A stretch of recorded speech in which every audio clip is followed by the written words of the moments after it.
Hey, shalom, everybody. Shalom. Welcome to the Way Remnant. I am Jeff Brandon. And I'm Miranda Brandon. Guys, we are live tonight on a Monday night, and boy, we are super excited. Back in the house all the way from Indiana, we have Mr. Fritz Zimmerman's coming in tonight, guys. I am so excited. We'll be talking about his new book, all kinds of things. It's going to be so fun. Guys, listen, make sure you go ahead and hit the share button. Send this out. Let people know that this is on live right now. You may have some questions. You may have some things that are going on in some areas that we're going to talk about tonight. I'm pretty excited. Let's first, Miranda, get some housekeeping out of the way. We've got Austin York. He was first in comments tonight. Shalom, brother. Good to see you. He said that he's looking forward to tonight. Amen. Got Diana Brunson's in the house. She's talking about anticipation. Lynn Hobbs, she's excited. I'm telling you what, we've got all kind of folks here tonight. We got a big woo-hoo, yahoo. There we go from Edna, that's AKA Al. Hallelujah. But yeah, so real fun stuff tonight. Sunflower's in the house. Victoria Sampson's here. Guys, listen, I don't want to wait any longer. I want to go ahead and have us go ahead and welcome Mr. Fritz Zimmerman live here, guys. Hello, Mr. Fritz. Good to see you, sir. Good evening to you and to everyone out there. Hope everybody's having a good night. Yeah, we are so excited to have you on tonight, guys. Listen, Fritz, thank you so much. This is your third time being with us, and we are so honored. I tip my hat to you, sir. We are so honored to have you on. We have just thoroughly enjoyed. I think we have 4 or 5, maybe 6 of your books now, and we just purchased this new book that we're going to be talking about tonight. We show it up here, Ancient America, The Dark Side. What a cover, brother. I'm telling you what, this is it is an amazing book. Man. A lot of neat stuff's inside of it. From the area where we're at. We live close to Moundsville, West Virginia, so that's kind of our stomping ground. Yeah. And so we have some. We want to talk about some things there. We just got, because of our last time of having you on, we did a trip to Newark, Ohio, and went and visited out there. And man, how cool was that? We had a good time out there. We've been by the Serpent Mounds. We went and toured the mounds down in Marietta, Ohio, all kinds of stuff. So some really neat stuff. And you talk about something that's near and dear to my wife's heart. What is it? Close to where I used to live, Point Pleasant. And I was really intrigued about your stories of being in the Point Pleasant and Gallipolis area. I was across the river in Gallipolis. I don't think they pronounce it that way, but I was across the river. But I could see Point Pleasant. I could see the mouth of the Kanawha. I could see the bridge. I was on a really high hill there on the Ohio River in a cemetery. Wow. So, brother, what before we dig into some of the specifics, what kind of led you to write this new book? And guys, listen, you can get this on Amazon. I want to pop it up that way everybody can see it. But what kind of inspired you to write this new book? Well, all the years that I've spent going to 700 burial mound and earthwork sites and 5 states, primarily though, Indiana, Ohio, West Virginia, Kentucky, where the Adena are. It was my paranormal experiences.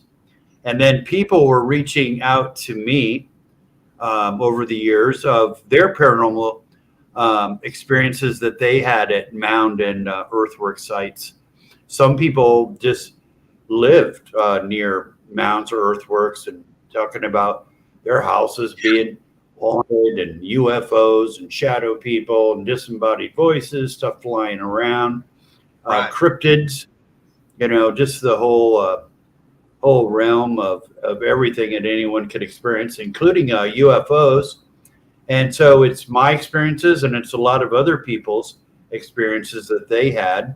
And so that was the book, which is really kind of an accumulative essay more than just something I thought I would sit down and write. Interesting. Okay. Yeah. And you, Fritz, you are the guy. I don't want to puff your head up too much, but man, thank you. You are the guy that has done the research. It's not that you've just got on the internet and looked up a couple things. You've been to these sites. You've been to sites that are not even public. You've been to sites that were on private land that people don't even have access to. Mm-hmm. I'm just amazed at how much effort you've put into this. Yeah, I've been on a couple of private lands and had shotguns pointed at my face when I was coming out of the woods. I wouldn't recommend that. But I was younger back then, and in one case it was a burial mounds. There were 3 of them. It's 3 of them still existed, and that was the most common in the Ohio Valley. Was 3 burial mounds put together. None of the 3 survive, except it was on this guy's farm in northern Indiana. And I knocked on his door and asked permission. He told me, he said, "I will shoot you if you go on my property." I didn't think he was a man. I didn't think he would be out there with a shotgun, but there he was. Well, him and like 5 other, not only him, it was all the neighbors. It was like 5, 6 guys all standing out there with rifles and came popping out of the woods. And there they were. My goodness. Yikes. My goodness. We just got back from going to Newark, Ohio, with the Newark mounds there, earthworks. And Fritz, when we talked about it before, we pulled some things up on the internet and looked at some of the pictures. You sent us some pictures, we had for a slideshow, and we talked about it with the, in connection with the Amorites and all that. And I tell you, you just don't get a real handle on the scope of the size of these places until you actually visit there and walk them. We did a full day at the Newark earthworks, and of course we live close here to Moundsville, and walking up the one at Moundsville, it's super tall. It's a massive thing. When you're walking the one over at Marietta, Ohio, it's big. It has this massive moat thing dug around it. When you go over to the serpent mounds, people, you don't really realize the size and scope of these structures that were built. I would like you to talk a little bit, Fritz, just as we start tonight, and then I know Miranda's chomping at the bit to get down south, talk about Mothman, but just for some of our listeners, you have a very unique theory, one that I hold to. I'll tell you, you have really convinced me, but could you talk to the audience about your theory that maybe from the time of Joshua, when the Israelites went into the Levant and they began to fight these Rephaim giants, and you believe some of them fled over here, the Amorites, is that correct? Yes, and the Amorites is one of the accounted tribes in the Bible. But they were a real people. They controlled Babylon from 2000 BC to 1600 BC. They were noted for advanced mathematics and surveying skills. They knew pi, square root. They knew advanced trigonometry. They had surveying skills. When we think of the Amorites, King Hammurabi, that had the first laws, the first law codex, he was an Amorite. They came up with our modern calendar of a 12-month year. That's from them. Astrology, the 12 houses of astrology, that came from them. The 60-minute hour and 60 seconds. I mean, all of that came from the Amorites. And I don't know that, why we say if they're a giant, they're a demon. I don't know that that's necessarily true. Of course, in the Bible, it says that they were, but consider that, I don't know if it's Chronicles, it's somewhere, but God tells the Israelites, he says, your father was an Amorite and your mother was a Hittite. So it's kind of hard to put a label of a demon on the Amorites if that was the father of the Jewish people. So I don't think all tribes were demons. Some might have been. We were reading through that passage just the other day and dug a little into that. I think that when he's talking about that, he's talking about the actual city of where the Jebusites lived, that later that had the town of Salem, which later became Jerusalem after King David conquered it. So I think what he's talking about there is that the town of Jerusalem initially in the days of Canaan was a town of the Amorites. I think that's what he's talking about there. We actually dug into that one because that was a little odd. I agree with you, brother. Go ahead. It was an Amorite city. You can tell by just the name of Jerusalem is U-R. There was the city of in Babylon, and means sun. Yeah. So actually, Jerusalem, the root word is sun. So it was a sun city, but it was occupied at one time by the Amorites.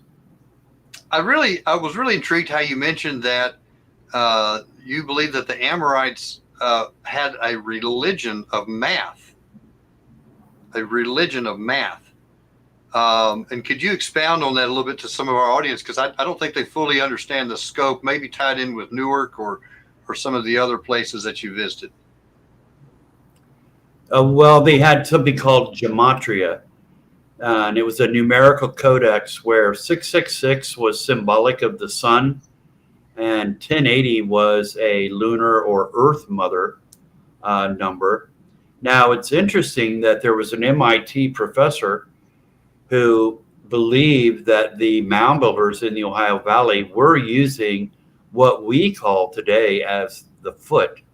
They were using that. And again, we're looking at a base 12. But when you see 12, you're always thinking Amorite roots.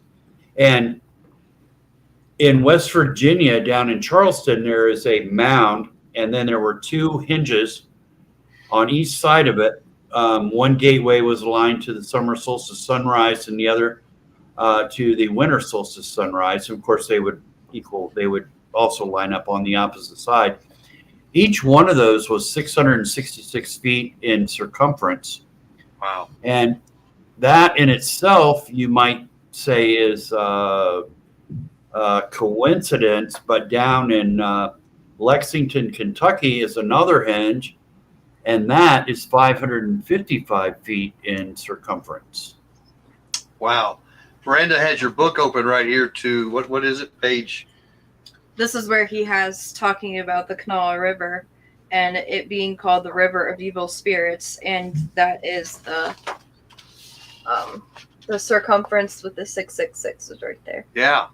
So you're seeing that number all over the place. That's very interesting, and I hadn't heard you say that before about them using the foot and being measured in that. We have a question from the audience, Fritz, if you're okay with that. Guthrie asked a question about what is your opinion on the dating of America's Stonehenge? Is it close to that of the other burial mounds? No, I think that would be earlier. That would be more in the Megalithic era. So, that could date 2000 BC, maybe a little bit later than that. But I believe it's earlier. And what's interesting is that, not only does it have solar alignments, it also has a May 1st Beltane alignment. And May 1, Beltane was first practiced by the Amorites. And then that spread over in England, and they passed that on to the Celts. But it certainly had its origins with the Amorites. So you're seeing kind of a slam dunk for this being the Amorites. Am I gathering that pretty good? Yeah,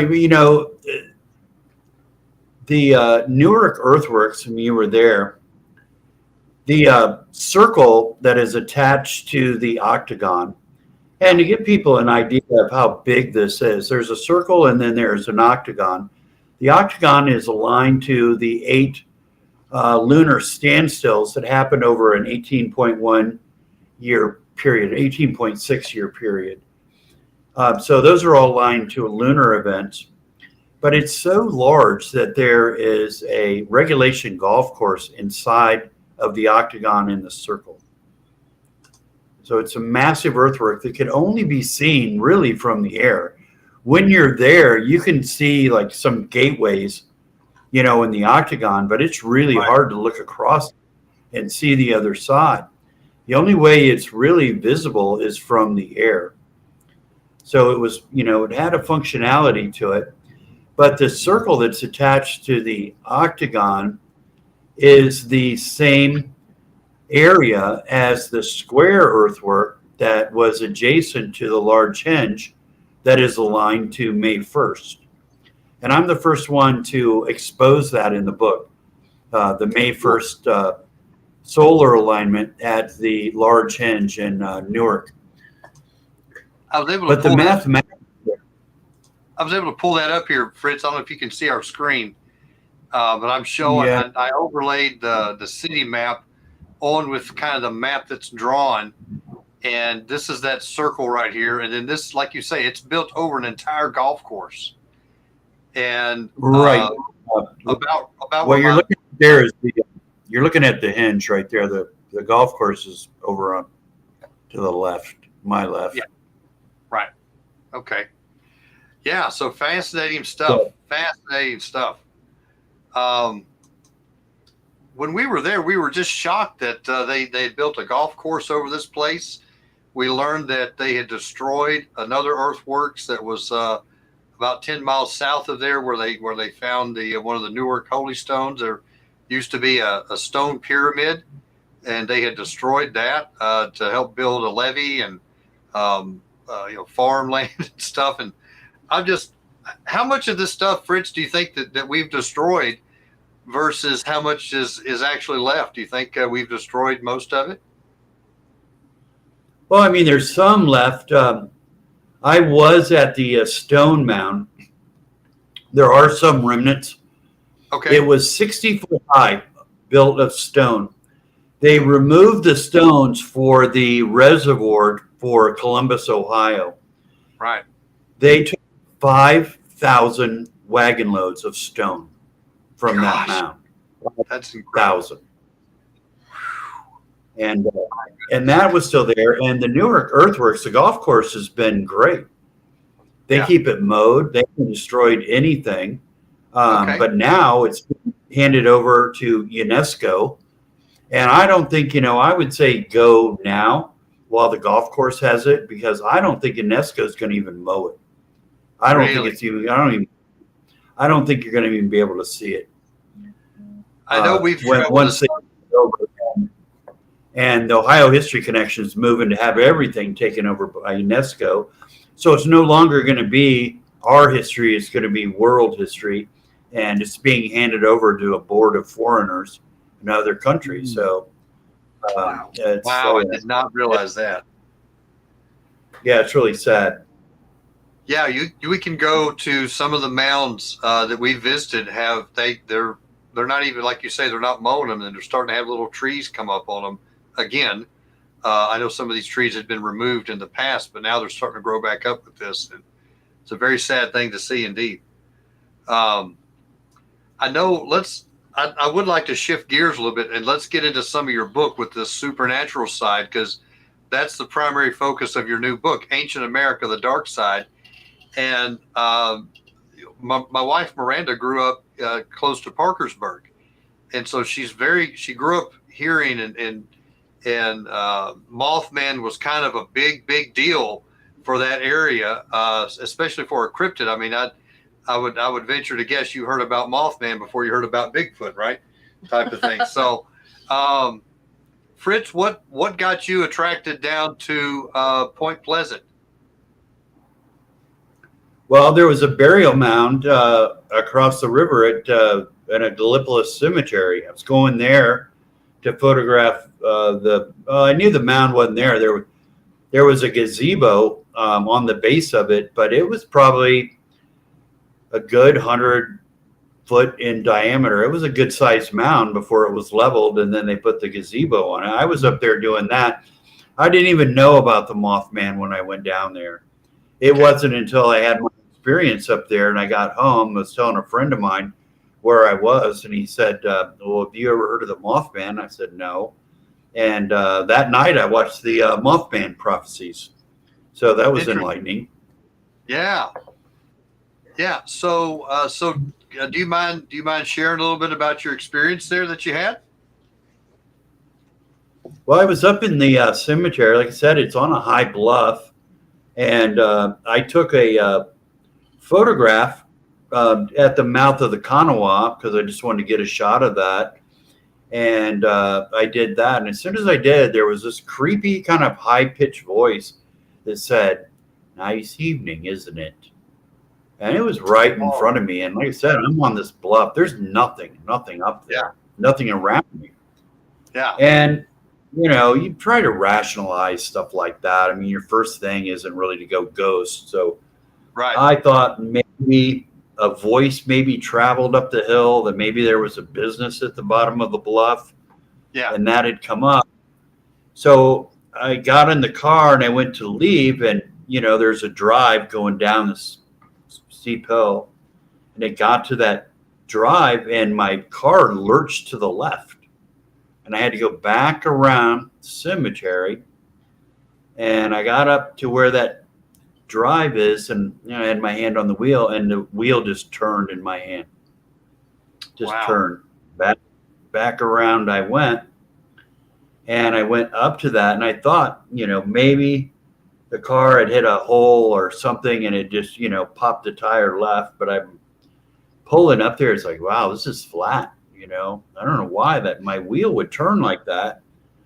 And I stopped the car. I opened my front door. I stuck my left leg out, and I basically walked the car until I got it pointing down the hill.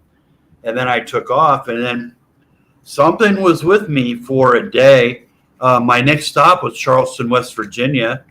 And I must have looked in my rearview mirror 100 times. I thought something was in my back seat. Wow.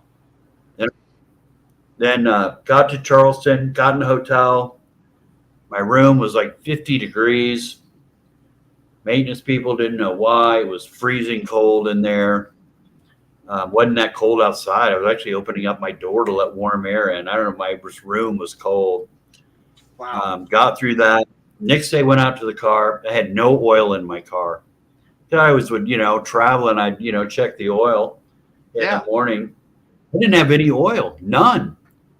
And I couldn't explain that. Put oil in it. Had problems with the car all day.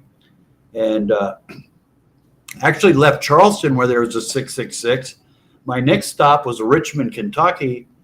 And there was another hinge there. And that one measured 666 feet in circumference. So I had a lot of. And it was like 24 hours exactly. And the car started to work. And I made it home. I didn't know if I was going to make it home with this car. But that all changed. So whatever it was 24 hours and it went away. Fritz, I know that some people in the modern church would scoff at some of these things, but I think it is very important for us to bring these things out and talk about them, especially from a biblical worldview. Because what happens, Fritz, is people do experience these things. These things actually happen. People have these experiences, and they go to their pastors, they go to their elders of their church, and they say, "Hey, I had this happen," and they just look at them like they've got a foot grown out of their forehead. They look at them like they're just crazy. And listen, these things are legitimate. We see whether or not the witch of Endor, when King Saul came to her, and either raised up Samuel or raised up a demon that was representing Samuel or something like that. I think she raised up Samuel. There's all kinds of stuff. There's a lot of supernatural things that we see in the scripture, and the modern church today just thumbs their nose at it and says, "Oh, we've become too educated, too civilized to believe in such things." But they're out there, and thank you for taking the time to write these things down and write these as a reference for some people to look at.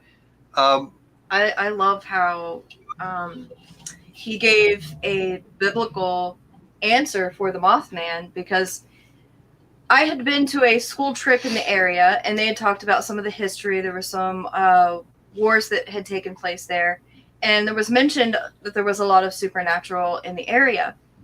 And then my family, they drag race, and there is a drag strip that you've got to go. For us to get there, we had to go through Point Pleasant.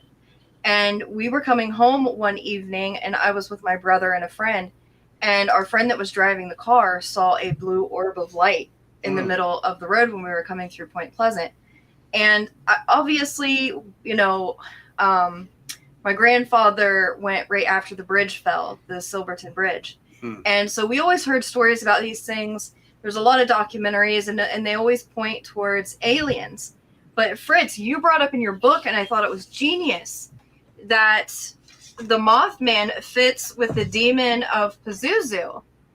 And Jeff has a picture here so people can see what that looks like. You can see where people would Mothman out of this. Yeah. And when I looked up, go ahead. The Native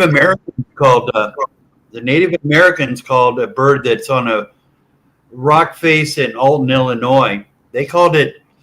It was winged, red eyes, claws. Very much, it was identical, basically, to Mothman, but they called it Piasu. Wow. And that is so close to Pazuzu. Yeah. And that's where the connection. Then it's not only, but Pazuzu had the same physical traits as the Mothman, and the Native Americans were calling a similar creature Piasu. So it very well could be, and that is a Babylonian god. So again, that's something that it's probably brought here with them. Yeah, I was looking him up, and I noticed that one of the things that they said about him was he was a deceiver whose actions could result in human catastrophes. And that would tie right in with when the Silverton Bridge fell and everybody was seeing the Mothman at that same time. And so it all just kind of came together and made sense. Yeah, Miranda's dad, we were at Thanksgiving, and he was actually telling us a story. One of his friends, was it one of his friends, or was it? Yeah, one of his friends was on the bridge when it fell. One of his friends was on the bridge when it fell. Him, his wife, and I think their 4-year-old. Their 4-year-old, and the car went down. He was the only one that survived out of that car, and he just dealt with it his whole life. A horrible thing went on. These you also tied in this. Help me say that word again. Pazuzu. How am I saying that right, Fritz? Pazuzu. You're making a tie-in with the Piasu with the demon that was portrayed in the movie Exorcist. Is that correct? Yes. Wow. Yeah, I thought that was interesting too. Yeah. So very fascinating. So and I couldn't help you talked about the Kanawha River and how it was known as the River of Evil Spirits. And it's interesting because my family, they own property, that riverfront property for the Little Kanawha River. And we had so many cryptid experiences on their land and land just down the road from that, still along the same river. Right. And I was like, man, everything's like tying together with what Fritz says. Yeah. Miranda had actually witnessed, how old were you when you witnessed that? I was around age 9. Miranda was about 9 years old, and she witnessed a Bigfoot out from her house across a ravine, just for, I don't know, just a little bit. It wasn't long that you saw it. Yeah, he was running up the hill towards the Little Kanawha River. And you had already seen Harry and the Hendersons, and you wanted a Bigfoot because you thought that'd be so cool. Yeah, to have one as a friend. But then when I actually got to see one, I started having awful nightmares. Yeah. And I will still to this day have nightmares about them. So it brought a lot of fear. Yeah. So what definitely wasn't like like the movies, let me tell you. Yeah. Wow. Wow. So Fritz, that's very interesting. So what? Well, a lot of your research comes from the American Indians. Is that correct? Well, I mean, Native Americans had, they all agreed that there was a giant race Right. that came from another land, and they were the builders of the burial mounds. Yeah. Yeah. And we see them as definitely a mixed race because I don't think they were all giants. Kind of like what you were talking about earlier. Um, some I think there were some giants that were mixed in and some regular sized Assyrians. I know the land of Canaan was supposed to be filled with giants, but when Joshua the tribe from Gibeon came up to them, well, at least the entourage that was presented to Joshua, they weren't giants because they were able to get them fooled into a covenant with them. So I definitely think you could have an Amorite tribe with both giants and without giants. I know we have stories down from around the Alabama area, around the Mississippi area, where there would be one or two or three giants that would be living among the Indians, and they would be worshipped by them and feared. Then we have other actual tribes of giants that lived that we had maybe out at Lovelock Cave and things like that over in with the Hopi Indians. How big, Fritz, would you think if you had to put a guesstimation? How big of an area? I mean, do you think that they took over most of the what we call the continental United States at one time, or do you believe they were just primarily focused in the Mid Ohio Valley? No, I mean they were trading all over the country. They were going out to out west to get obsidian. They were in the Carolinas getting mica. They were in the Gulf around Florida. They were getting conch shells. They were in Minnesota getting pipestone. And all these things you can find in Ohio. So no, they were spread out and they were trading. So they did have interaction with different tribes. To how much they intermingled or interbred with them is a question. But I mean, it certainly were all over the country. Wow. I have another question from an audience member, Fritz. Are you familiar with satyrs in the book of Isaiah, chapter 34? And if you are, would that be something like the horned giants that were found? Possibly. I believe a satyr is a Greek. Yeah, my understanding of a satyr, it's like a half goat, half person. I do remember a video that surfaced probably back in the mid 80s, early 90s from the Soviet Union, from Russia, where it was a newscast all in Russian where they had dug up the bones of a satyr. But Doug, I'm not sure if you're familiar with that, but interesting question. Thank you for the question, Gunther. All right. Goat man. There we go. Somebody said goat man. There we go. Very interesting. So like I said, I'd like to get back to these portals, the supernatural side. I know you visited the Grave Creek Mound site. That's here in Moundsville. You drive across the big bridge coming into Moundsville. You can't miss it. It's so tall, and most everybody wants to go visit the prison, the old West Virginia State Penitentiary that's here in Moundsville. It's closed now, just open for tours. I know, Fritz, that when we've done tours, I was on a board with the gentleman that runs the place, and he was telling us that prison was more bloody, more violent than even Alcatraz. What connection would you say that had to the mound, the 90-foot mound that's right across the street from it? Literally, right. People don't understand. You can throw a rock and hit the mound. It's that close. What are your thoughts there on that? Do you think that plays something into that? Well, it could be haunted by prisons, but you have to understand that a burial mound was a portal for the dead. And in the Book of Enoch, it says of the giants, it says that your spirits shall be earthbound. Right. They are there. And I think a lot of the haunting is probably ancient and not modern. Yeah. And I agree with that. most television shows, they don't show the burial mound in front of the prison, because of woke sensitivities these days. But I've always thought if there's a reason that place is haunted, that would the burial mound would have a lot to do with it.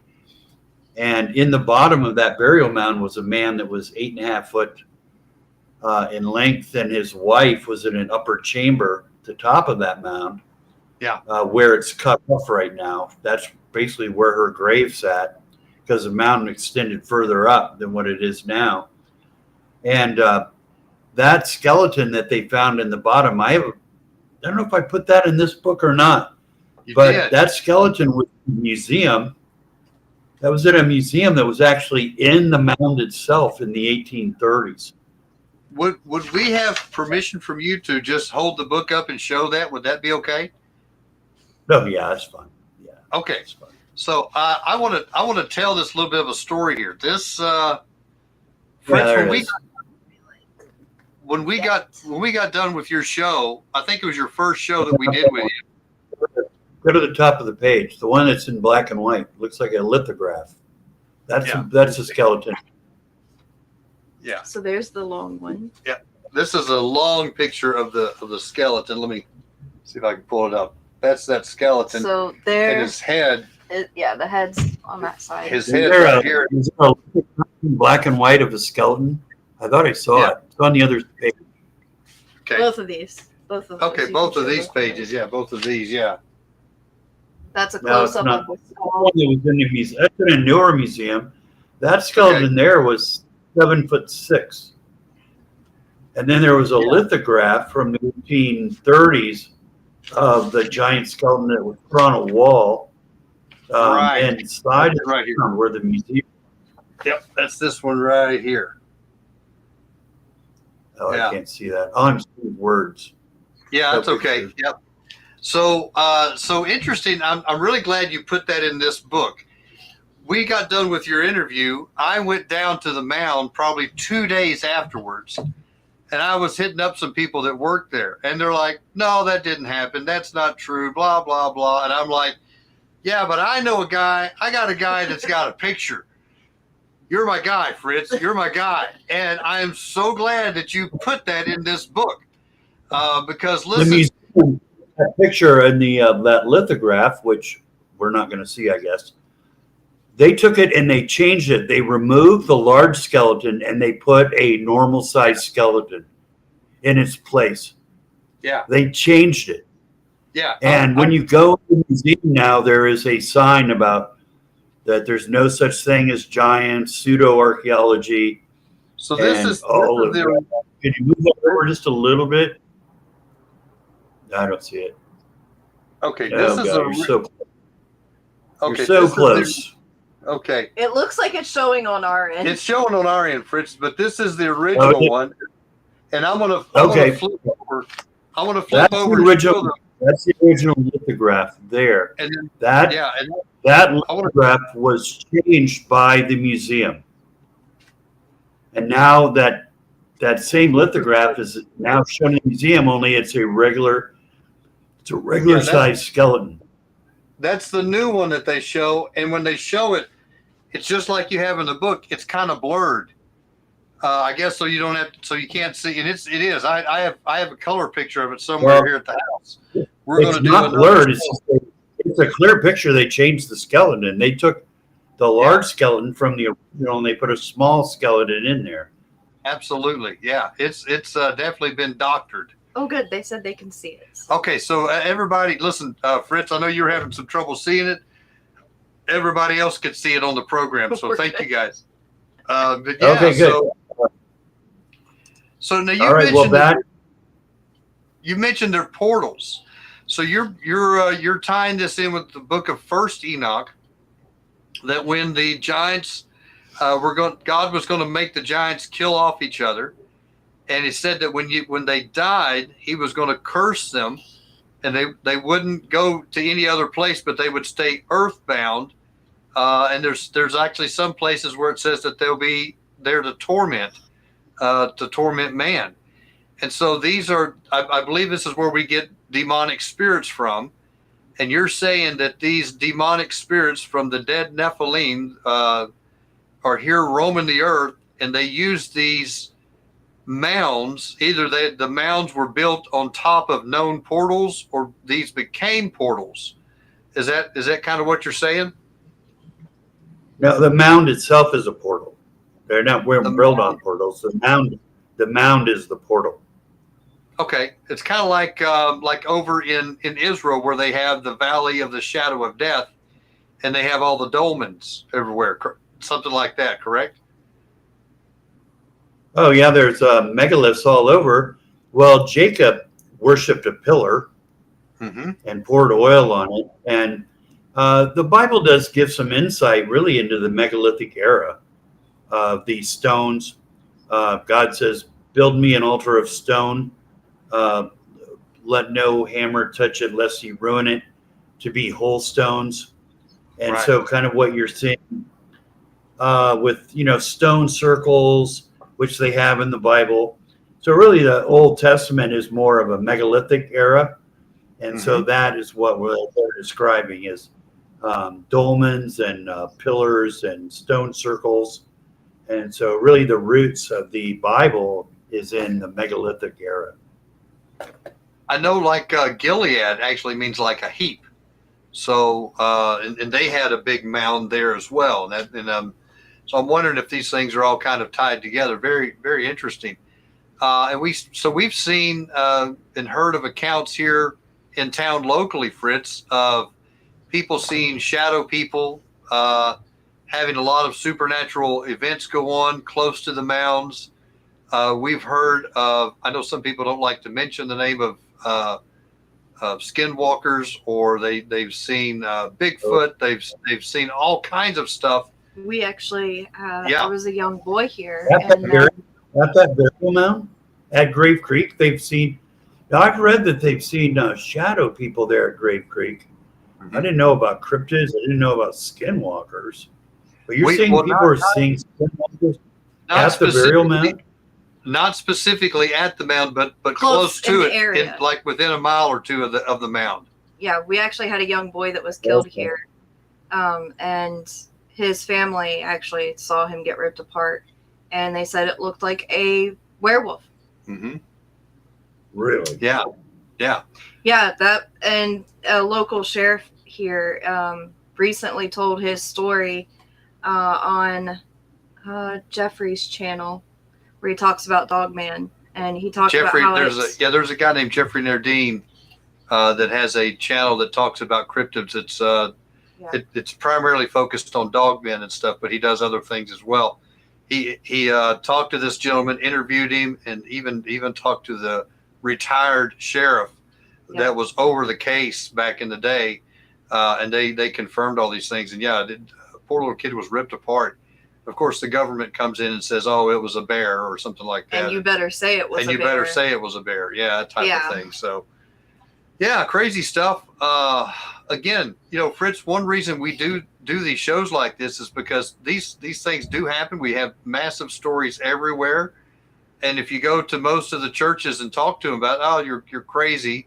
And so what happens? These people turn to the occult because they're like, "Well, the church doesn't have the answer." But Fritz, we do. We do have the answer. Right? I think we have the better answer to all this. So interesting stuff. So you mentioned some paranormal stories. What would you say one story, maybe as a teaser for folks to try to get the book? What would be one story out of the book that really stands out that you may want to share with the audience? Well, personally, the most horrific thing is I was in Wisconsin, and I was at a burial mound site there. It was at night, and with a group of people, and a ball of light, a large ball of light, came across the sky coming from the east over Lake Michigan, and it stopped right above us. It was high. It was probably 15,000 feet. and it slowly like dissolved. And about 10 seconds later, another one came across, stopped above us. It dissolved. The next day I left, I was with another author. I was speaking at a conference. Stan Friedman was there, and I think Steve Schmidt, who was writing about Area 51, he was there. And they had not gone with us, which was too bad since that was their whole shtick. But the next night we were on our way home, wrapped around Chicago, and we were going to head south to pick up Highway 30. And it was only like 7 miles away. I don't think we got more than a couple miles down this road. And next thing we knew, we were driving. It was just dark, blackness, black sky. We were driving. And I told Rick, I said, it's 1 a.m. What? And I said, it's 1 a.m. I said, it was just 11 o'clock. I said, we looked at our phones. I said, well, it's like, it is 1. Well, we were only a few miles from 30. Now we'd find out we went a few miles past that. We ran into 114. Now I know what that road is. It's like we're too far south. We turned around. We went back and we hit 30. At 30, about 15, 16 miles. So somehow we had gone from about 4 miles north of Highway 30 to about 10 miles south of Highway 30, and 2 hours had gone by that we cannot account for. Oh, wow. So I don't know. So that was really, really, really strange. And there's just no explanation for it. Flat land, the only way to get where to go was to go over the overpass over 30, but if we'd have fallen asleep or something like that, that wouldn't have happened. Yeah. And the guy that I was with, he was shook up. He was really shook up. And I was shook up, and we couldn't explain it. And the only thing I can think of is right after, we had the UFO experience that, I don't know what happened.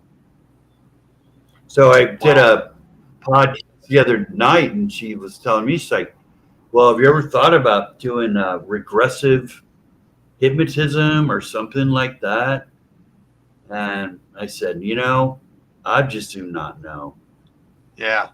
I don't know. Yeah, you may not want to, right? Go there. Wow. I tell you, we see a lot of stories about people disappearing, abductions, and this stuff is real. This stuff is absolutely real. There's been a lot of people with big massive initials behind their names, PhDs and stuff, study this, and it's more than some kind of mass psychosis or mass hypnotism type thing. These things are actually happening, and they're not able to explain them. We've got a guy, Al, in our comments right now is talking about a werewolf incident that he experienced, where they had about it looks like this one's down, the werewolf's down here. Yeah, that one right here. So saw a huge black werewolf. My ex-wife was with me and 2 kids in the back seat, walked right out in front of the car at 3:30 in the morning when they were going home. He said the eyes were pure black, and just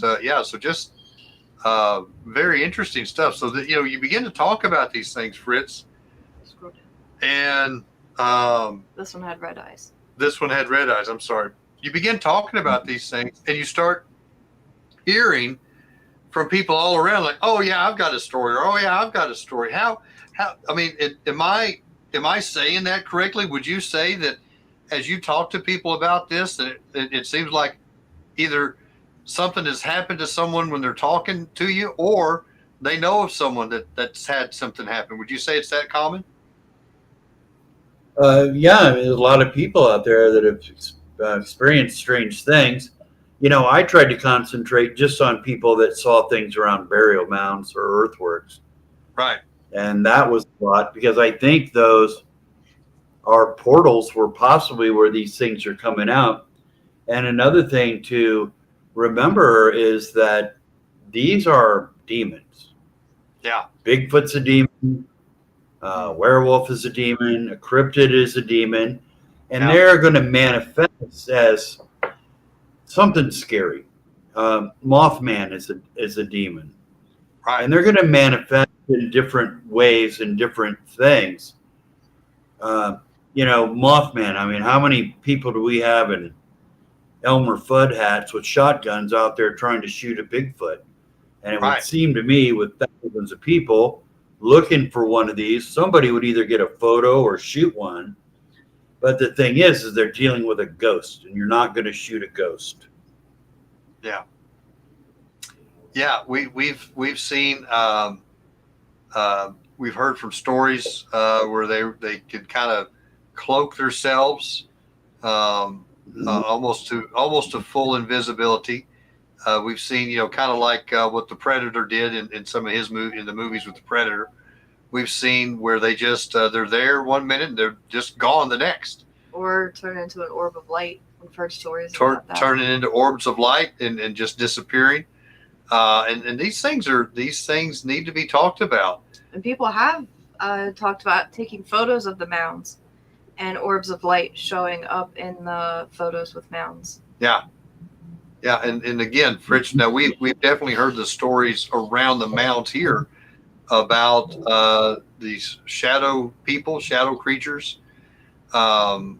We've heard stories about these skinwalkers in the area. We've heard stories of Bigfoot, and we went and spent Sukkot up in Pennsylvania, and Miranda knew of a website where you could go and look and see where different dogmen sightings had happened. And gosh, we were right in central location for dogmen. Yay! But you know what? We're going there celebrating the Lord, and we've got the name of Jesus, the name of Yeshua on our side. So yeah, we were all good. Not living in fear over those things. No. Got a question here from another listener, DJ Sampson. Wants to know, have you ever looked into Waverly Hills? Says it's the most haunted location I've ever been to, on top of the highest point in southern Louisville, Kentucky. Have you ever been there? No. I mean, I deal with paranormal. I deal with ancient paranormal and burial mound and earthwork sites. So if it's not one of those, I am not a ghost hunter. Gotcha. Right. I've seen ghosts. I wasn't looking for ghosts. Right. I've come across shadow people. I've come across things like that, but I was at a burial mound or earthwork site when I witnessed that. But I'm not. Well, I am going out on the 21st. We just did kind of a bird dog, working with Jennifer Lee. She's a medium, and she's a Reiki master. And we are going to go out and see if we can photograph, film with paranormal equipment of, I got an SLS coming, I've got video recorder, voice recorder. I've got another thing to translate languages, because when we were at a mound site 2 weeks ago, and she was just using her phone, and we were at a stone burial mound, and there was a voice that came out, 5 syllables, but I couldn't make it out what it was saying. And so I bought a voice translator. So I would think that it's Hebrew. If it's an Amorite, the Amorites were a Semitic people. They spoke Semitic language. So they spoke the same language as the Hebrews. But if they were there, they're not going to be speaking English. There's no reason to go there and ask questions really in English. They're not going to understand you. You're going to understand them. But they may say something, and hopefully this voice translator, we can communicate, after the fact, or, we'll have that with us so we can know what they're saying. But I was on YouTube and I saw some people and they were mounds and asking questions like they don't understand you. They don't know English. It's silly. Or they would have an ovulus. These are things that spit out words, and it would spit out English words. Like, well, you're just showing that, your evidence is a hoax. So why would they be communicating with you in English? They don't know that language. Very interesting. Wow. Do you think that these spirits that coming out of these portal areas influence unsuspecting people around the areas? Do you think that some of these people that live near to these things have things that go on that they just maybe don't realize they're being influenced? Oh yeah. Oh, absolutely. And when it comes to that, you were saying you've got to prayer up before you go to these sites. Yeah. Now I should have that with me here, but I carry a Solomon badge, and Solomon was the demon slayer. Okay. And Jennifer researched that, and he actually had a symbol to carry with you if you were at a site that would protect you. It's a sign. It's a certain emblem. So I have one of those in a metal badge. I carry that, but you have to invoke either Saint Michael. You can invoke Solomon and use that as protection, but you can't just put it in your pocket. You actually have to invoke either Saint Michael, Solomon, something like that. To have a cross around your neck, that ain't going to do you any good unless you invoke that power. So just a heads up to somebody out there that, you got to prayer up before you go to these sites.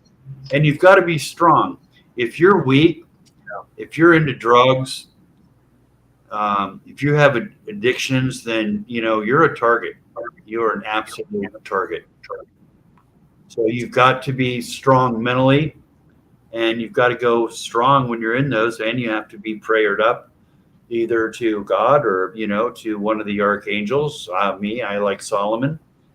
And I would definitely recommend praying in the name of Yeshua, praying in the name of Jesus. We have scripture that backs us up, Fritz, that says there's not a name higher than that. And I would definitely encourage you to be able to pray and ask the Holy Spirit in and allow God to move. Because listen, I agree. And be led where you go. And be led where you're going, because maybe Yah tells you not to go. Yeah, God may tell you not to go to this place. And I'm grateful for you going out and venturing and being able to report back, because listen, we need some of these things to be able to talk to people about, because these things are real. I like how LA says they're real, they're burgeoning, they're not going away. These things happen, and we need to know how to deal with them. I personally deal with them in the name of Yeshua. I've cast out devils in Yeshua's name. I've cast out demons in Jesus' name. I'm okay with using either one of those. And I've never had any issue dealing with those types of things. And but yeah, if you go in, we have a story in the Bible, Fritz. I know you're familiar with it. There was a priest named Sceva. He had 7 sons. He saw these new disciples of Jesus, of Yeshua, going and casting out demons in the Book of Acts. And so they went up to this demon-possessed guy, and they said, I command you to come out in the name of Jesus, whom Paul preaches. And the demon says, Paul I know and Jesus I know, but who are you? And he beat the snot out of him. So yeah, we have to definitely we have to definitely make sure we're doing things in the correct order. But yeah, praise God, amen. Wow. Well, I will know in the upcoming weeks. Like I said, it's December 21st going out. Definitely going to the Giant Slayer. I'm going to Newcastle. I'm going then back to Ohio, Mountain State Park. I'm going to hit all the sites, and we're just going to see. We'll see what we can capture there. I'll tell you, I'm a lot more scared of UFOs than I am of demons. Wow, very interesting. Yeah. Well, Fritz, if you happen to come by the Moundsville area, give us a holler. We'd like to meet up with you. I'll buy you lunch, and maybe we can go up on top of the mound and pray out some spirits and just rebuke some things in the name of Jesus. Yeah, but we go ahead. Let me see. Let me see if I can get them on camera before you rebuke them. But then we'll rebuke. Yeah. And we'll rebuke on our way down. Yeah. No, I'm all in favor of trying to get them on film and trying to get them captured because we do have some people that don't believe, they don't understand some of these things, and then we've got people that are just straight up on the spiritism side, witchcraft side, and they're trying to communicate to these things and worship these things and be friends and get guidance. Guys, these are demons. Don't have anything to do with them. They're not your friends. They may try to tell you that they're your friends. And listen, they do have knowledge. Fritz, I believe that Nikola Tesla was visited by some of these fallen spirits and was given tremendous insight with knowledge that's still kind of further along than what we have today. Yeah, they do have some knowledge, but listen, it's not godly stuff. We need to make sure we're listening to God. Well, I mean, how many people out there both lived it and maybe are still doing it who invoke a fairy, and a fairy is a demon. Yep. Invoke a fairy to come and drop off money for their child when it loses its teeth. Come on now. There you go. Preach it, brother. Yeah. Listen, I'm telling you, Fritz, what you're saying is 100% true. We have Christian parents telling their children, hey, pray to the tooth fairy, invoke the tooth fairy, and they grow up doing it. They are opening the door to witchcraft for their kids. Yeah.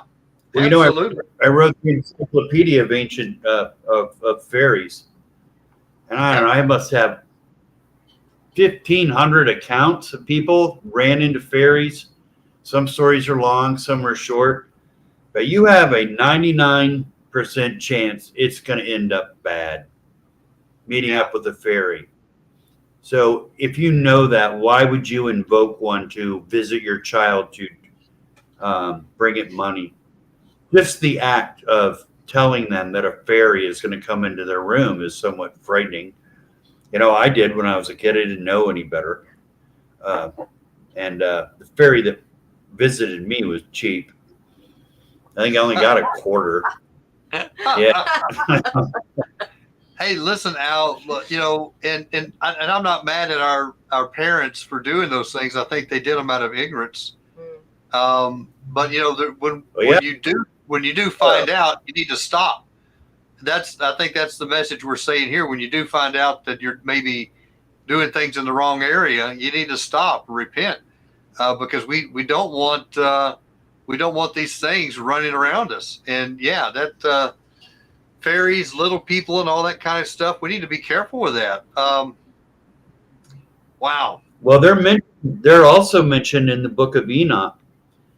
Okay. And according to that story, the fairies or the fae had allied themselves with Satan, fallen angels, and God had sentenced them to hell.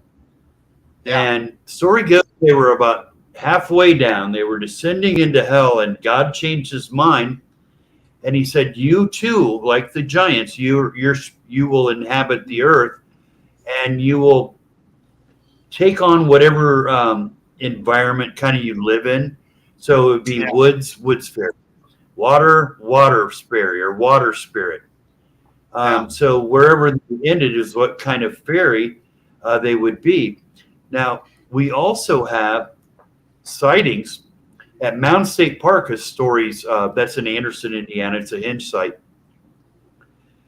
The park ranger, DNR, went on record to say that he saw a fairy there at the park. And there's been numerous sightings of fairies there and a couple other earthworks. So there we have giants, which are found in the parks, and fairies, both being inhabiting Mounds State Park. So they are real. They are real as well. And they are entities. I will be looking for them in 2 weeks. I know, brother, when we, the first, go ahead. I'm sorry. Well, in 2 weeks, there's going to be an alignment, one in Newcastle I'm going to go to, and at Mountain State Park for the summer solstice sunrise. So I'm going to go there for that and to see if that's a charged site and see what we see. We made the mistake. So I want to tell this story, brother, to let people know. Look up in advance when you're going. Miranda and I and my daughter Jessica one day said, "Hey, let's go to the Serpent Mounds," because we've been doing some research on the mounds. So we just loaded up and went, brother. And it was in the summer. We get there the day after the summer solstice. And listen, there were still so many pagans and witches there. We were trying to film and get some B-roll to have for some footage. And oh my gosh, there was witches. There was so much sage being burnt there. You couldn't hardly breathe. There was crystals. There was literally these women hugging the trees and listen, making out with the trees. I'm just trying to be nice how I say that, brother, because you may have kids watching, but wow. I'm telling you what, it was, my daughter was like, "Daddy, look at this," you know? So make sure you know when you're going and definitely be prayed up. But yeah, that's something. Yeah. So we've got a lady named, maybe a lady named Jamie. I live right by that park. Let's rebuke some fairies. There we go. So I'm not sure which part she was talking about, but maybe she can put that in. Thank you, Patricia. So you're going to be trying the last I was there with Marzulli, and there were witches doing chants. We weren't there for a solstice. We were there in the winter. Where about? The Serpent Mound. Serpent Mound. Serpent Mound. About 10 witches doing chants. Wow. When we were there. Wow. So I imagine that's when it was cold outside. I can imagine what it's like in the summer. Yeah. Oh, they were laid out everywhere. You couldn't. If you've been to the Serpent Mound, you know where you park, and then you have to kind of walk up through a couple of the mounds. There's a little gift shop before you get, and then the little tower thing. That whole area was just almost solid blankets with people laid out. I'm sure it was even more the day before. Yeah, these are just the guys there in the afterglow. I mean, So Chad Schaefer put sage. Yeah, so they burned sage to cleanse the area of evil spirits. Chad, just to let you know. Yeah, it's called smudging, if I remember right. Yes. But there are some witches that are more to like earth spirits. They're harmless. And there's other witches that are demonic. I think a lot of them are earth spirits, and not on the demonic side.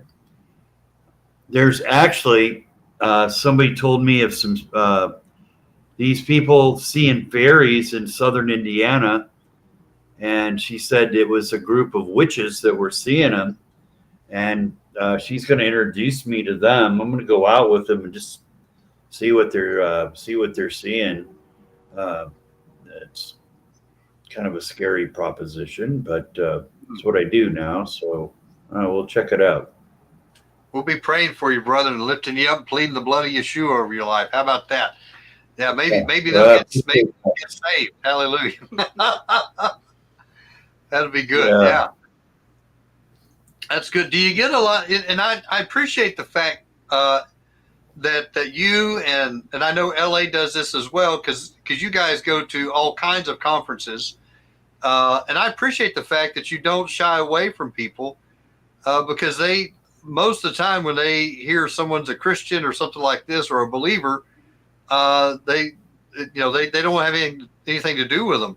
But when you begin to get in and you're able to talk to them and gosh, you're always planting seeds and able to minister some things to them.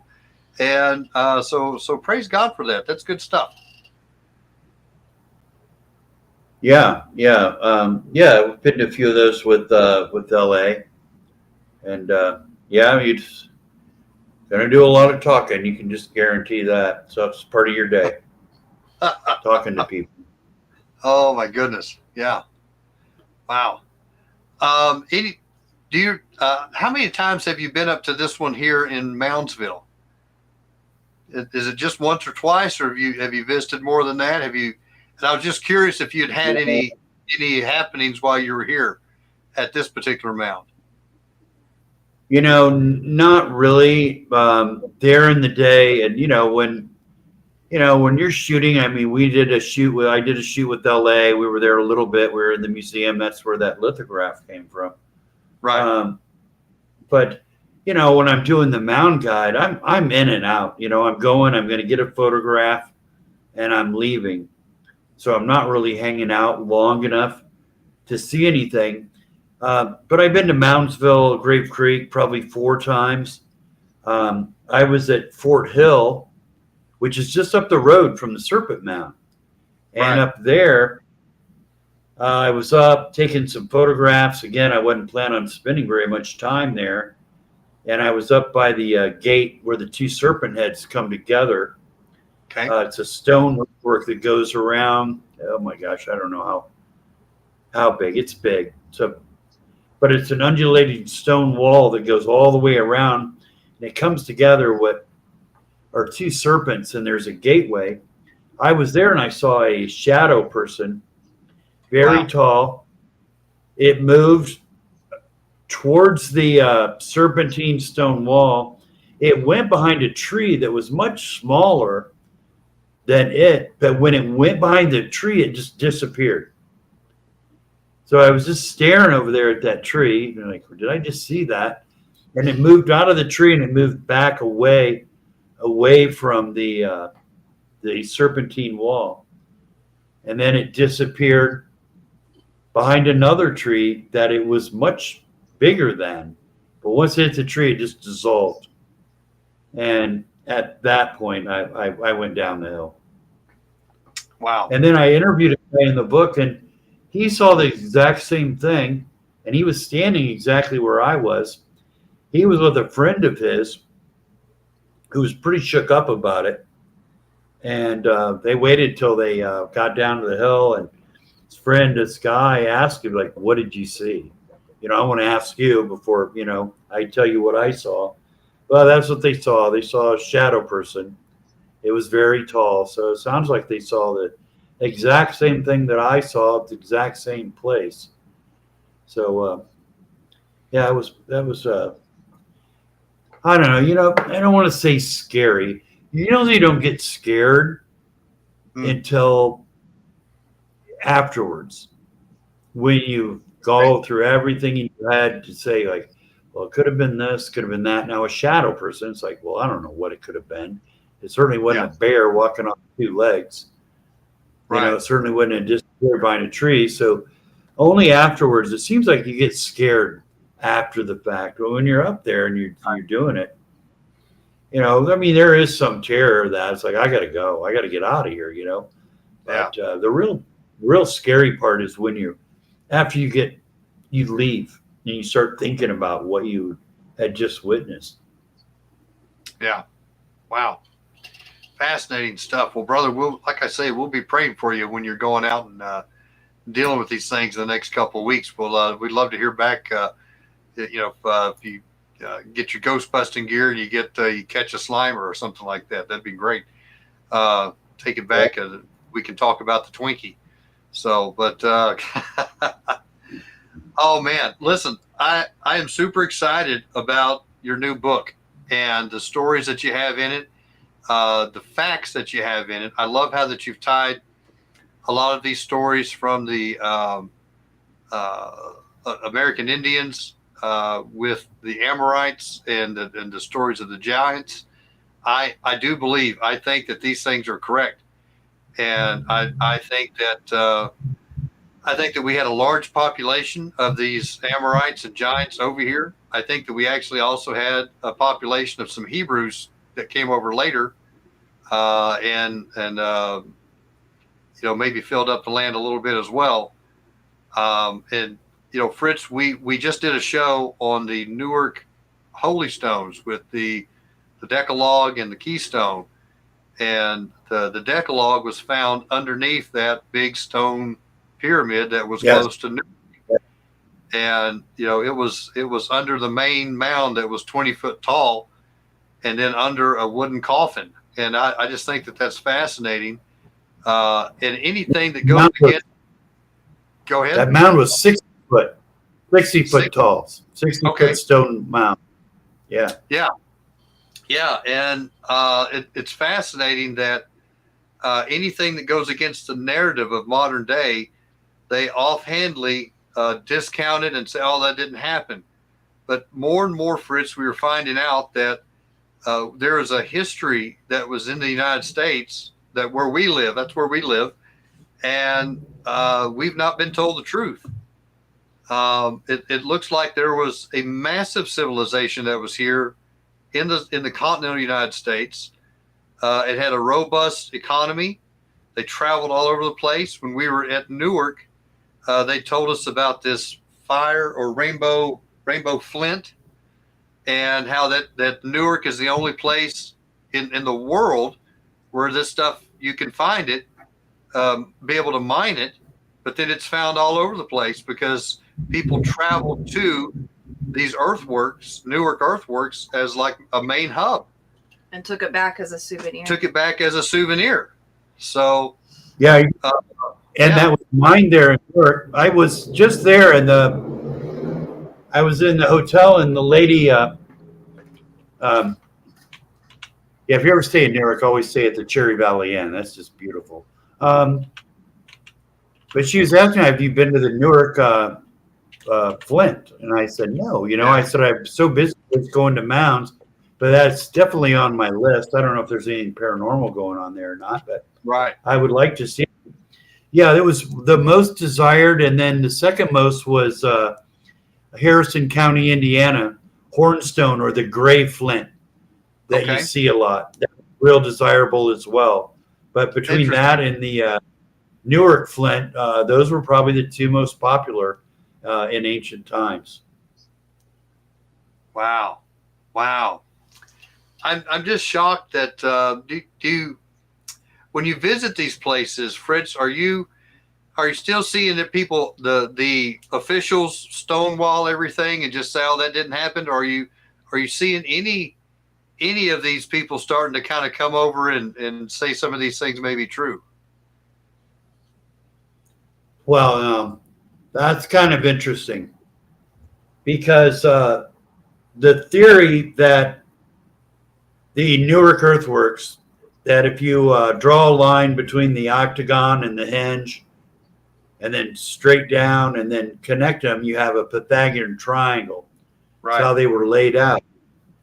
Oh, and I got attacked for promoting that these earthworks were laid out using the Pythagorean 3-4-5 triangle. But now the new word by academia is that there was the Michelangelo Native American. There was one guy that built all of these geometric earthworks. Oh, now, my keep goodness. it in mind, they knew the Pythagorean triangle. They knew advanced trigonometry to build the earthworks, pi, square root, and they knew all that. And now they're saying that, it was one Native American, and that one guy built all these, which is ridiculous because they were built over a 200-300 year period. And, if he knew all that, then what happened to all that knowledge when we know that the Amorites already had it? Yeah. Before they came here, and they were large. And there's another interesting thing. about some of these skeletons. You know, there was a cavern at Mound State Park. There were like 6 or 7 Indians in it, in this tomb. When they opened it up, it still smelled of death, of rotting bodies.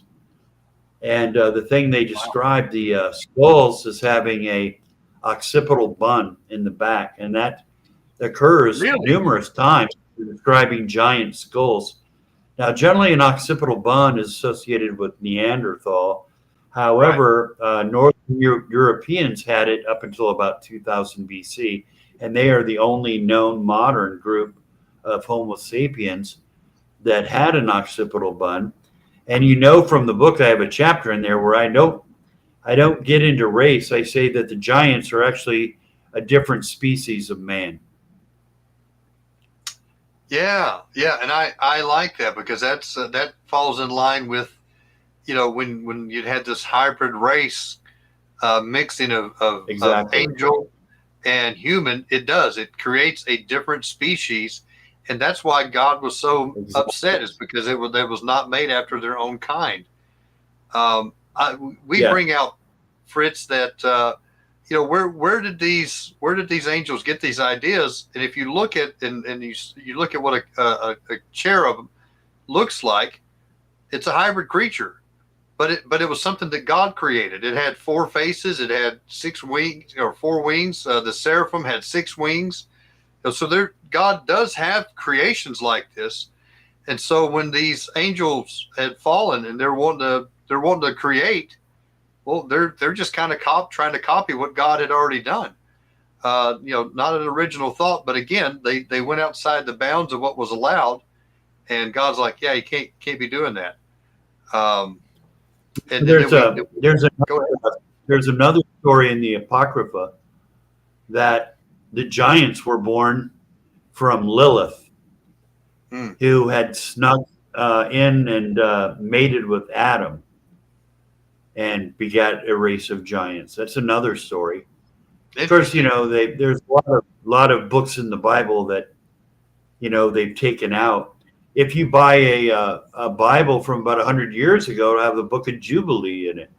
A modern Bible does not. So in the last 100 years, they dropped that. And the Book of Jubilee went pretty well in depth on giants. And I think they removed that because they didn't like the narrative of it. And so you have to realize when you're reading a Bible, you're really reading an edited version. But, you know, what's interesting about Lilith is, you know, they called her the screeching owl, that she was described as that. And Lilith was known, like fairies, Lilith was known to steal babies. And the word lullaby is actually in reference to Lilith stealing babies. You would sing a lullaby to your child as protection against Lilith. So that's really the root of the lullaby. It's a reference to Lilith. Interesting. I haven't heard that. That's interesting. Wow. Yeah. Well, fascinating. Gosh, Fritz, this has been good tonight, man. I'm encouraged. Every time we talk, I learn more stuff, and I learn interesting things. And I'm like, oh, I'm going to write that down and go research that out. I want to check things out. And we do, Fritz. We actually went to Newark because of you, because of our last interview. We went there and looked at it, and we're just amazed and at how massive the site was. And then we took the trip to the other museum about 45 miles away to go look at the Newark Holy Stones, and kind of did a deep dive. Go ahead. Oh, you went to Coshocton then? Yes. Yep. And ate at a little restaurant there too that had a delicious steak, I want to say. So, but yeah, we went there, and Fritz, it's so when you go to that Coshocton museum, it's on the 2nd floor. It's surrounded by all kinds of other things, and it's just this one little display. And if you didn't know it was there, you just probably walk right by it. In fact, we were looking for it. We knew it was there, and we were almost standing right next to it and didn't see it. And so it's interesting that they don't promote this enough. Of course, a lot of their stuff is coming and saying it's hoax and fake because it doesn't line up with the timeline. But wow, we've done some more study into it, and there's actually some new reports out from Ohio State University that are saying that that the Decalogue stone is in fact real, and it was used as a tefillin, where they would actually hold it in their hand and wrap it around with a strap. With a strap, and that's what the little hole in the bottom was for. So interesting stuff that they're still studying these things. That has Hebrew characters on it as well, doesn't it? It does. I know what you're talking about. Yeah, it's got the Ten Commandments on it. It's got a picture. It's got an effigy of Moshe. It says Moshe right above his head, and it has all of the 10 Commandments in Paleo Hebrew. A squared off form of Paleo Hebrew, not block form, but a squared off form. Yeah. Well, I think the thing about that is that when they discovered that, I don't know that they even knew about Paleo Hebrew then. So that's kind of where the academia gets tripped up. Of course, they think everything is a fake, but it would make sense that if the Amorites came over here, that the Hebrews, they might have come over as well. They were allied. Those people were allied. They weren't at war, or there's nothing like that was going on with them. So it's possible. I've always, there's a Hebrew script in the Batch Creek Stone, and that's in Tennessee. That was discovered by the Smithsonian, and they had photographed it upside down, and then eventually somebody came around and said, that's Hebrew on that. Turned it around. Oh, Hebrew, yeah. Yeah, and that's discovered by the Smithsonian. So I know they're saying that the Newark Holy Stones, that was a plant, but the one in Tennessee, that was found in situ in the burial mound itself, as I believe the Coshocton stone was as well.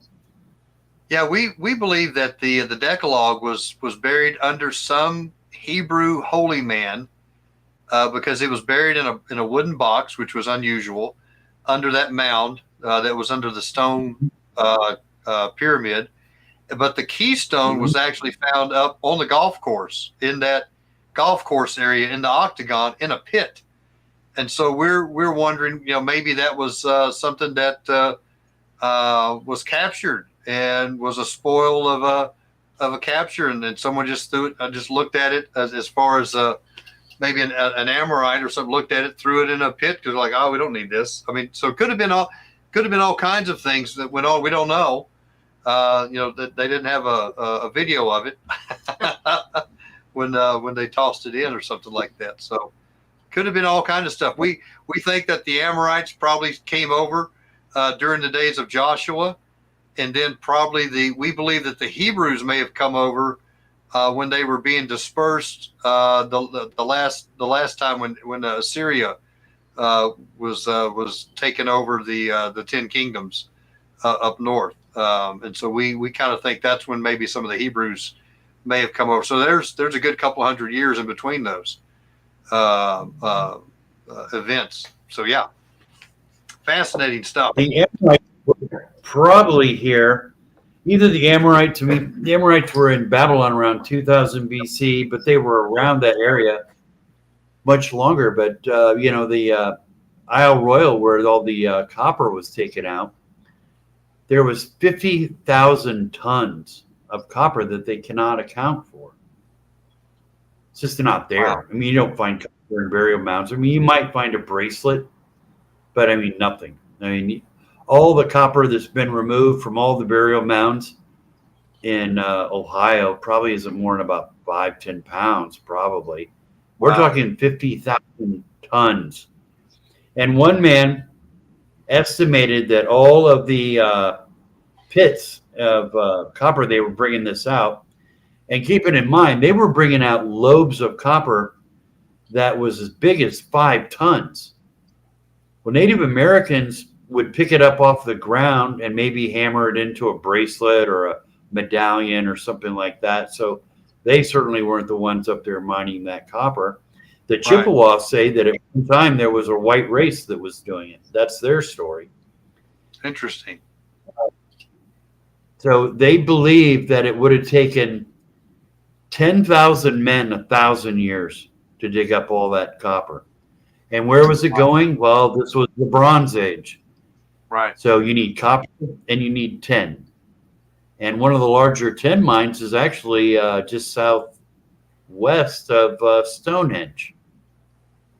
Wow. So the copper, all this was coming into the Mediterranean from Isle Royale. That's where it all went, to arm the Hebrew armies, Hittite armies, Egyptian armies, and that's who was using all of it. Because it wasn't used in North America. There's nothing even remotely close to that amount of copper here.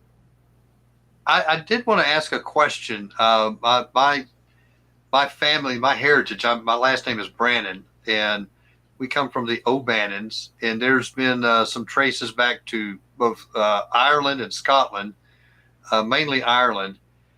And you had something in your book, and I'm probably going to kill this name, the Tuath Dedan, that were in Ireland. Can you tell our audience a little bit about that? Well, the Tuatha De Dananns were a mythical people. They end up being a mythical people, but they were believed to have come to Ireland on May 1, again, May 1. May 1. And they came in a mist. And they were there, and they're definitely associated with burial mounds and some of the ancient remains in Ireland. And then they confronted a people called the Fomorians. Now, whenever you see that Moor word, and etymologically, that's the Amorites. More. Oh, so we have okay. We have over in France, we have Karnak, the long lines of those stones, and that's in a region called Amorica. So whenever you see that MOR word, you're going to think Amorites, kind of like America. Or you could believe that a guy named it after his first name. No, I don't believe it at all. No. No. Oh, wow. Yeah, that reminds me. My dad used to say things had a Moorish taste, and I'd look at him kind of funny, and he said, "Well, I want some more." There we go. But yeah, it's kind of a sorry dad joke right there. But so yeah, I do know that with that Moor thing, that's very interesting. I haven't considered that. Well, there's a henge in Morocco. There's really? Megalithic remains there in North Africa, and then you have in England Westmoreland, and there's a lot of Moor words there in the south of England where a lot of the burial mounds are found. So sometimes you can sometimes etymology is good as finding an artifact of just finding words. Fritz, every time you come on, you give me new things to look up and study. I'm just loving this. This is so good. This is so good. Do you have anything that you may want to end with tonight? Any kind of something that you want to end with? Well, we'll try to sell some books while we're on here. And so you like America, the Dark Side. I think your listeners will as well. It's certainly going to be a different aspect. And I want to say that, one of the great discoveries, archaeological discoveries, is in there. And that is that the large henge at Newark is aligned to the May 1st sunrise. Have a photo in there. And then the solar opposite of May 1st is October 31st. So May 1st is life, and October 31st is death. And you can go to that earthwork and stand in the gateway October 31st, and the sun will set on the gateway. And you can go to the middle of the circle where you went to the effigy mound in the middle of the henge.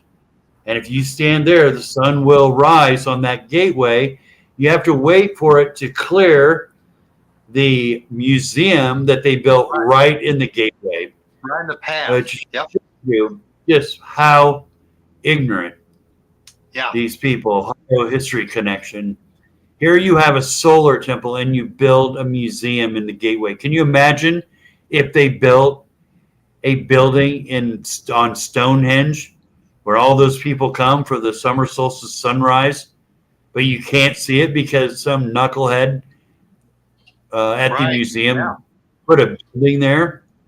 So, if you want any information, you're not going to get it from a university or, some guy who's bottomed out in his career and is a docent at a museum.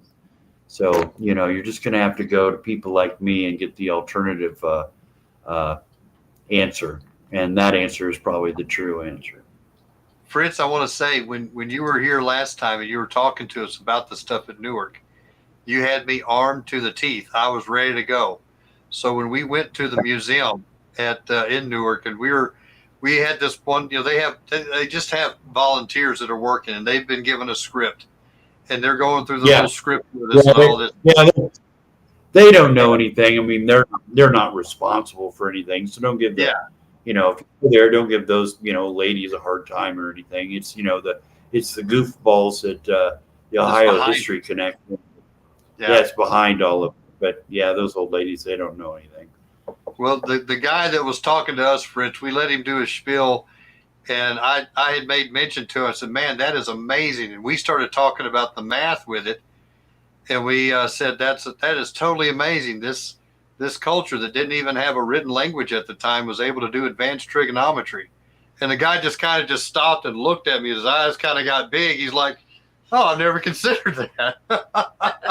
So again, Fritz, I'm so grateful for you coming on and looking at this stuff. And listen, it is so good. Guys, listen, go to Amazon.com. You can pick up Fritz's book there, Ancient America, The Dark Side. And listen, we bought it back on the 23rd of November and tore through this stuff. It is so good. In fact, Fritz, we're probably, when we get done tonight, I just realized we have not given you a review. I'm an author and I appreciate reviews. So, Fritz, we're going to go when the program's over tonight, we're going to give you a good review on the book and then hope that you are able to get a lot of these sold and get this information out there. Guys, there's pictures in here that you're not going to see anywhere else. There's proofs that are in here that you're not going to see anywhere else. And you need to get them because, listen, they're trying to erase this from our history. And so thank you, Fritz, for taking the time and energy and the financing, the funds, the traveling in a car without oil. I mean, all kinds of stuff, brother. And facing down all these giants and these demons and things and going on. Thank you for your hard work. Thank you for what you're continuing to do. And this has been great. Yes, and a demon infestation in your car is probably not covered in your insurance, so keep that in mind.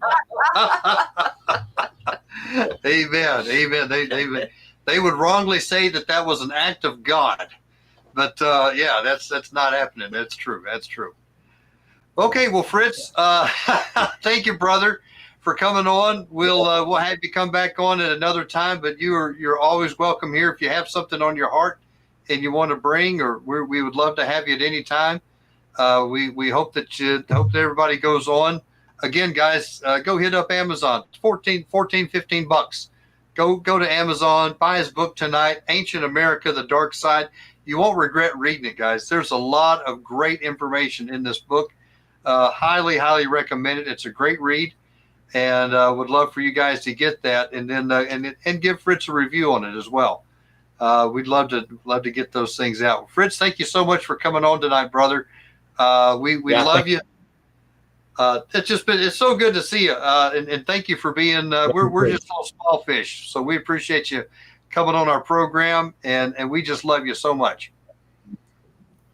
Yeah, it's good talking with you as well. And, we're all little fish. So I guess in about 4 months, I'll be done with this. And, everybody that's thinking about going to Newark, I mean, consider really October 31st, sun willing. You don't have to be there that day for an alignment.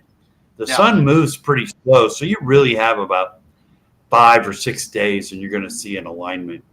You know, if you go to the Serpent Mound, you don't necessarily have to be there June 21st. If you're there like the 19th, probably through about the 23rd or so, you'd be fine. You'll see it. And you don't have to deal with all the witches that are there. That'd be nice. Yeah. Lynn Hobbs here said, I have to get the new book. I have 4 of his books now. Each one is awesome, and I highly recommend them. So, yeah, thank you so much. Yeah, that's guys. Listen, Fritz, how many books have you wrote? Is it like 6 million? How many books have you wrote now? For real? How many books have you gotten out there now? This was number 11. Wow. My goodness. I have one more that's not ancient America related, but I'm going to do one more, but then that's it. I'm going to stop at an even 12, an even dozen.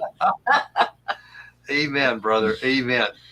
Well, again, Fritz, we tip our hat to you. Thank you so much for coming on tonight. Thank you for giving us almost 2 hours of your evening. We really appreciate the work that you're doing. We're going to continue to pray and lift you up, going out there in the sticks, and we'll ask God to watch over you and protect you and guide you and keep peace over you. So we love you. All right, brother. All right. Well, we'll see you later, sir. We're going to go ahead and close out the program. So we'll pop you off, and we appreciate you coming on. Okay. Good night to you, and good night to everyone. Have a Merry Christmas. Thank you so much. Bye-bye. Oh, that was so good, Miranda. I just love. You know, we really appreciate Fritz coming on. Just a tremendous amount of work and research he's done. I don't know anyone that has done this much study into the mounds and into all of these instances, Miranda. And so I would encourage you guys to go and look and see what all he's got. Again, go on to Amazon.com. Look up his book, Ancient America. He has 11 books out. This is probably, to me, I think one of the thinnest books that he has. Yeah. Most of his books are like a massive encyclopedia. So, would definitely encourage you guys to go on, check those things out, guys. But we appreciate everybody logging in tonight. And, guys, listen, it's just like everybody else. That's right. Jeff wrote a book. That's right. Patricia says Jeff has a book. I love it. She started it. There we go. There we go. Jeez, guys. But yeah, so we, all the guests that we have on, guys, we don't necessarily always agree with everything they have to say, but we're looking for those nuggets. We're looking for the things that we can get behind and stand behind and listen. There is no one that has been out and looked at all these mounds and gone to these places and documented these stories. And I would tell you to dig into these things and look at this, and then measure them off of the Word and measure them out out of what the Spirit of God has. So yeah, it's some good stuff. And so we definitely be careful if we don't just go to these places and try to take on demons without hearing from Yah that He's called us to do something like that.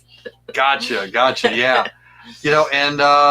We had somebody, I think Al was saying something about he was having some trouble with PayPal.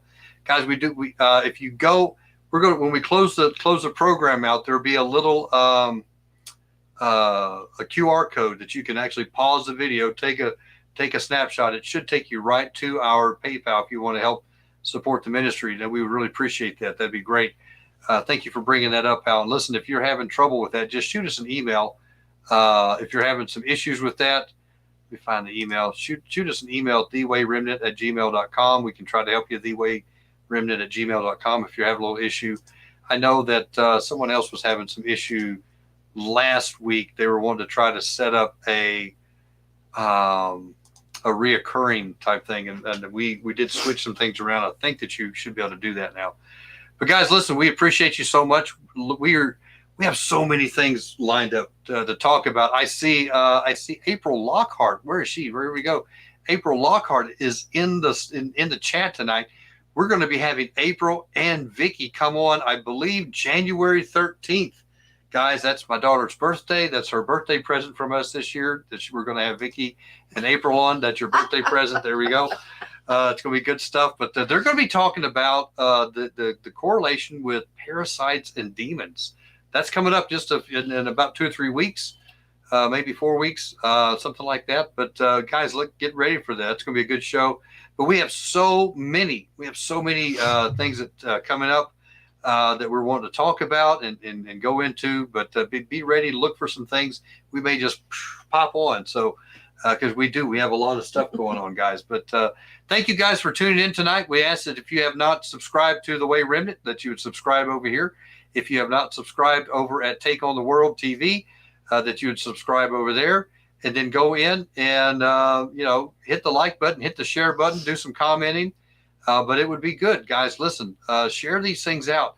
I can't stress that enough. When people have these experiences and they see these things, they experience these things, and they go to the pastor, and he's like, oh, "You're crazy. You're nuts." None of that. Listen, that's the reason we have so many people leaving the church today and going to the occult.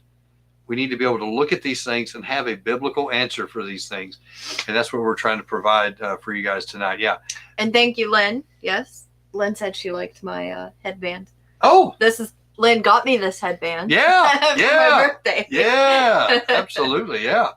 So good stuff. But yeah, guys, listen, this is so good. Yeah. Hey, Rick Johnson, I agree with you. Listen, I've been looking into some of these parasites, and they do. My gosh. Yeah, April and Vicky have been doing a series on parasites and demons. I need to get with April and Vicky and ask when we do the show, can I use their bumper music? Oh, I love their bumper music that they've been doing, guys. If you haven't gone over there, let me see if I can find that real quick. I want to pull up Vicky's channel, guys, because I just love her. So I just want to see Vicky. And here we go. Let's see. There we go.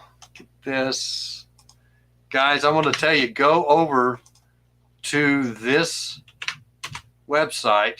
There you go. There you go. Pop it in. Oops, I just clicked on it. I didn't mean to click on it. There we go. Go here, guys. Go to youtube.com at Vicky with an I, Joy Anderson. And guys, they have been doing an amazing series on parasites and demons. We're going to have them come on the show and kind of give a good summary. It's going to take I think they're going to be on for 8 hours that night.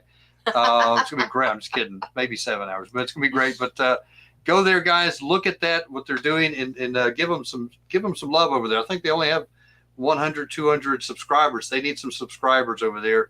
Go over to Vicky with an I, Vicky Joy Anderson, and hit the subscribe button over there, guys. And you won't be disappointed. So, guys, we appreciate all of you guys. We thank you so much. And April says, "Oh, listen, have things really lined up for y'all?" Absolutely, yeah, good stuff. Yeah, guys, we appreciate you. Hit the like button, hit the thumbs up button, share this out, hit the subscribe button. Share this out to your friends. Share this out to your enemies. Share it out to everybody. We want to try to get the word out there. This is some good stuff. So we love all you guys. Thank you so much for being here tonight, and we will see you on the next time. Shalom, shalom.